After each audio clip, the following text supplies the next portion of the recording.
Alright, so this video is not gonna be the official one. I just wanna continue from my last video, how to create the original progressive Psytrance. And I just got one question. Somebody asked me, like, those small melodies, do I find them in a sample packs or I made them by myself? This is a pretty difficult topic because it's involved the music theory. So I also wanted to mention this. I never went to any classes. Basically, I was learning guitar and so on, but music theory, I never got into it. There's plenty of things how you can learn the music theory. There's also some of the plugins who are offering music theory in plugins like Scalar 2, but I will keep this for another section as I'm still exploring it. But basically, Scalar 2 is a plugin which has the whole music theory inside one plugin. You still need to learn how to use it, but when it comes to music theory, I don't think that it's smart that I'm gonna talk in my name now. So I never wanted to learn music theory. And why is that? Because I have a lot of friends who are musicians that went to the schools, some of them even academies, and some of them even had the PhD from some instruments. I believe that theory itself, if you learn it enough, it can spoil your creativity. Basically, the theory, when you go inside the theory, it will always tell you, if you play in G, then you have several tones, you need to measure which scale, and so on. I believe that it puts you a bit in a box, as when you learn the theory, there's gonna be a plenty of stuff which are gonna be forbidden, like in a way, if you play this note, then the next one should not be that one, and so on.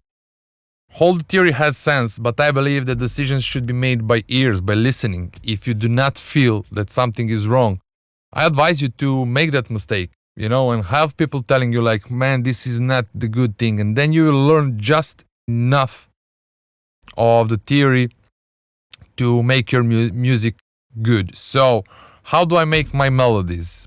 To be honest, I don't know. Like, everything I have here is basically a keyboard. So let's say I have this. So I'm playing around and I'm listening. Does it have any sense or it doesn't? So let's switch to another preset. So I'm trying all different notes.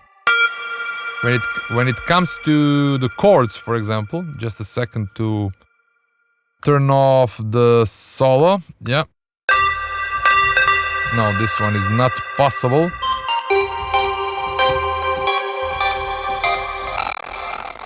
Basically, I'm usually going one by one. I'm testing all of them and I'm trying to find something that's interesting.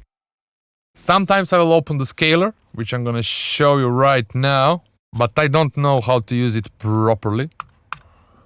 Actually, I'm just gonna let you... yeah.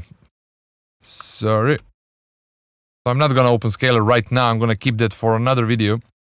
But basically, this melody over here, it's so simple. So if I'm in G, this track is in G.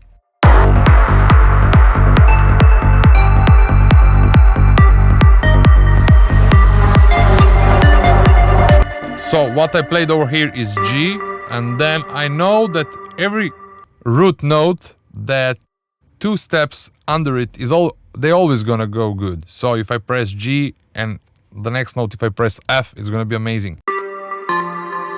But instead of this one, I just played one in octave above.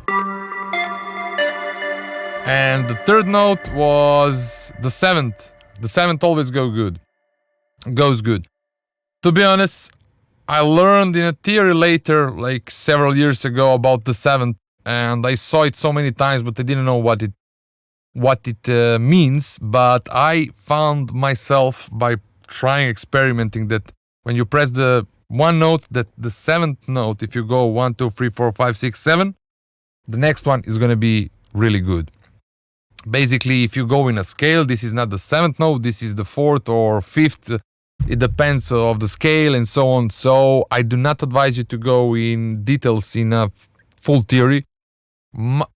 Actually, I don't advise it. This is just not my way of making music. I like to experiment a lot and try to bring everything by ears. And I think this is the most important one, important stuff.